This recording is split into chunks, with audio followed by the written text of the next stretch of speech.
Olá, tudo bem?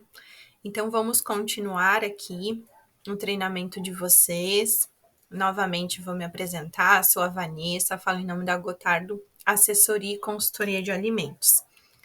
Então, daqui minha apresentação, a apresentação da Mônica também, que vocês já conhecem, que a Mônica tá aí sempre presente com vocês, e eu tô aqui mais de longe, então, fazendo essa parte de treinamentos, a documentação de vocês. E hoje a gente vai falar um pouquinho das etapas do processo. Então, para mim classificar e vender um ovo de acordo com todas aquelas regrinhas de boas práticas que a gente fez, também tem algumas etapas e alguns processos que a gente tem que seguir para atender toda a questão das boas práticas de fabricação.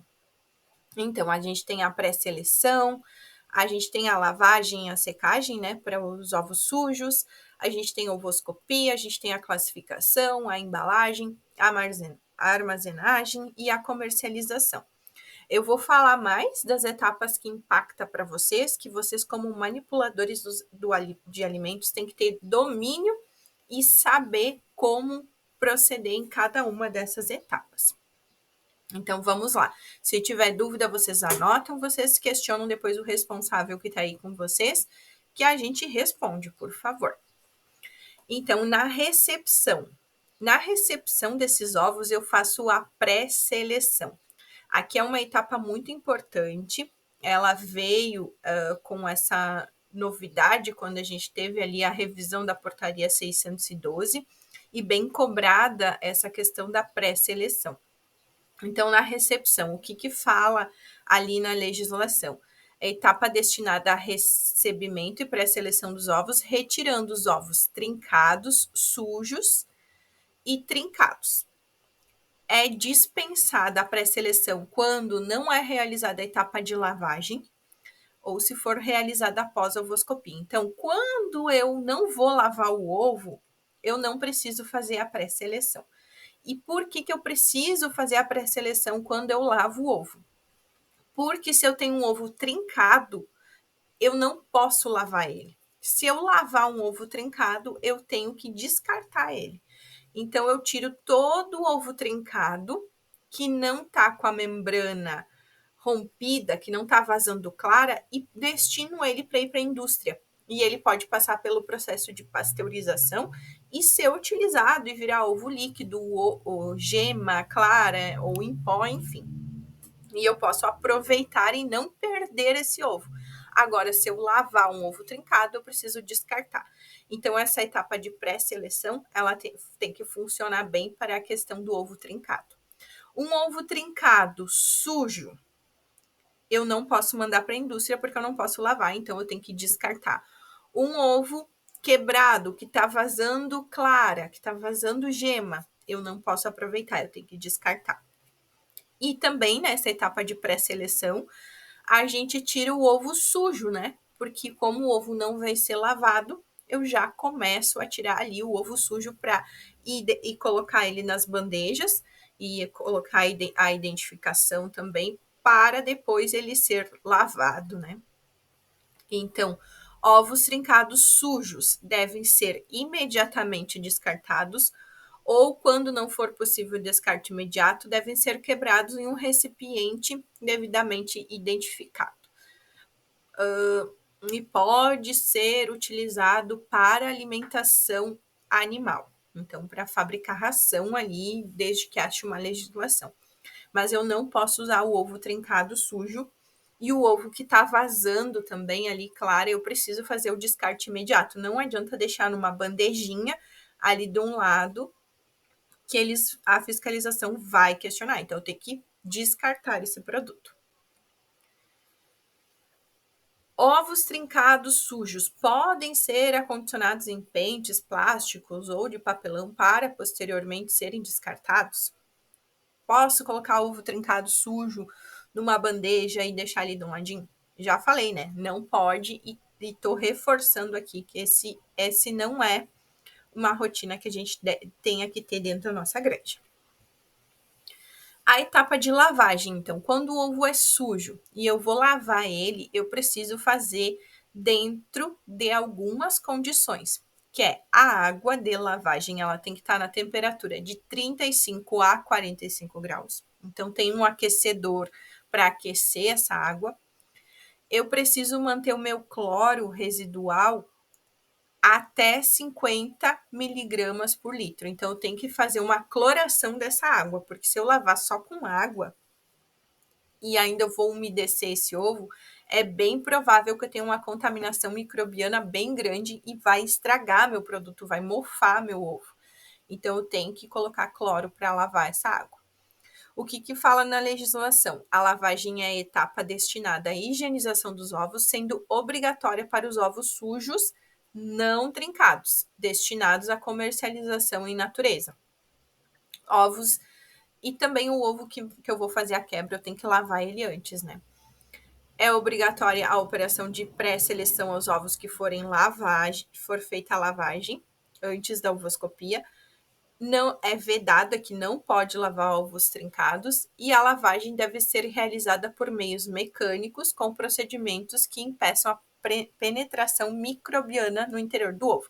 Então, eu não posso pegar um ovo e lavar por imersão, eu tenho que lavar num processo mecânico contínuo e já fazer a secagem desse produto.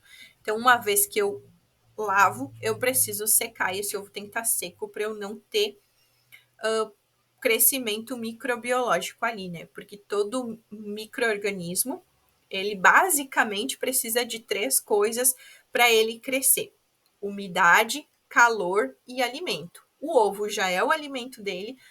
A temperatura, a gente trabalha normalmente com temperaturas que são favoráveis a esse desenvolvimento, então a gente tem que tentar tirar essa umidade, essa água, para não ter esse produto estragando. Então, tem que secar o ovo. E aqui também a gente vem para outra etapa muito importante, que é a ovoscopia. Então, já na pré-seleção, lá na frente, eu tirei o ovo sujo. Aqui na ovoscopia, se passar algum outro ovo sujo, eu tiro aqui. Mas o ideal é que aqui não chegue muito ovo sujo, porque senão eu vou estar sujando a minha escova, que vai estar fazendo ali uma escovação a seco no produto, vou estar sujando, né? E sujando os outros ovos. Então, o ideal é que eu tire o ovo sujo todo lá na pré-seleção, e aqui eu não tenha ovo sujo quase para tirar. Se eu identificar algum ovo trincado aqui, que esteja limpo, trincado limpo, posso destinar para industrialização, então posso colocar ali separadinho para destinar para ir para a indústria. Se é um ovo vazando, que tá saindo clara para fora, já faço o descarte. Se é um ovo que tá trincado e tá sujo, já faço o descarte também. Então, eu tenho na ovoscopia, essa separação e eu preciso manter organizado e identificado tudo que eu tô tirando. Então, eu tô tirando ovo para descarte, eu vou ter ali um balde com a tarja vermelha. Eu tô com um ovo trincado que vai para a indústria, eu coloco no pallet ali ou no espaço destinado para esse ovo ir para a indústria. É o ovo que sujo, que passou, que eu vou lavar depois, coloco também ele no local apropriado, tudo separado e identificado. O que fala na legislação que é a ovoscopia? A etapa destinada à avaliação e separação dos ovos por categoria e por peso, respectivamente. A ovoscopia deve garantir a avaliação das características internas e externas do ovo, assegurando a classificação de acordo com a sua característica qualitativa e segregação dos ovos impróprios. Então, aquele ovo que tem sangue dentro, que está podre, que tem embrião, que tem alguma alteração interna dentro, que a gente consegue ver ali com a luz na ovoscopia, a gente faz o descarte desse produto. A ovoscopia deve ser realizada com os ovos em movimento de rotação, em câmera escurecida, com incidência interna de luz, de modo que todos os ovos sejam examinados. Quem está na ovoscopia tem que olhar todos os ovos. Então, tem que estar bem atento, né? Para a operação de ovoscopia, deve haver um número mínimo de funcionários suficientes, conforme as dimensões do equipamento e velocidade da linha, para que eu consiga olhar todos os ovos, né? E aí, aqui na ovoscopia, vale também de vez em quando fazer algum rodízio, alguma coisa, porque a gente sabe que cansa o olho. É um lugar normalmente que às vezes dá sono também. Então, depois do almoço, vou trabalhar na cabine de ovoscopia, escura, aquele ovo girando e começa a dar aquele sono. Então, pode trocar com um colega Então, todos vocês vão saber de como o que tem que tirar na cabine de ovoscopia para a gente conseguir estar sempre tirando, porque tudo que a gente não tirar vai passar adiante e aí esse produto pode, né, ter que ser retirado lá na embalagem final e aí compromete um pouco o fluxo de trabalho, né? A questão da classificação. Então, a gente teve agora, em setembro, dia 5 de setembro, uma alteração da portaria. Logo, logo a gente vai estar atualizado e cumprindo esses pesos.